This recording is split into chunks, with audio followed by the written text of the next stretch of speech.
જ્યારે દુનિયા દુઃખ, અહંકાર અને કલહમાં ડૂબી હતી, ત્યારે ભગવાને વિચાર્યું, હું સ્વયં જઈને મારા ભક્તોને પ્રેમ આપું.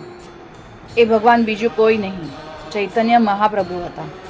આ કલયુગમાં શ્રી કૃષ્ણ પોતે ભક્તના રૂપમાં અવતર્યા. ન તાજ ન સિંહાસન, માત્ર આંખોમાં આંસુ અને હોઠ ઉપર હરિનામ. ચૈતન્ય મહાપ્રભુએ ક્યારેય પૂછ્યું નહીં કે તું કોણ છે, તારો ધર્મ શું છે, તારો દરજ્જો શું છે. બસ એક જ વાત કહી, મારા નામનો આશરો લઈ લે, હું તને સ્વીકારી લઉં છું. અને તેમને બધાને હસતા ચહેરે, નાચતા પગે અને રડતું હૃદયે આ બધું માત્ર એક જ કારણ માટે હતું કે આપણે ભગવાનથી દૂર ન જઈએ. અને બધાને એમણે હરે કૃષ્ણ મહામંત્ર આપ્યો. સુદર્શન ચક્ર લઈને નહીં, તલવારથી નહીં, શક્તિથી નહીં, પણ પ્રેમ અને આંસુથી દુનિયાને બદલી નાખનાર અવતાર એ છે ચૈતન્ય મહાપ્રભુ.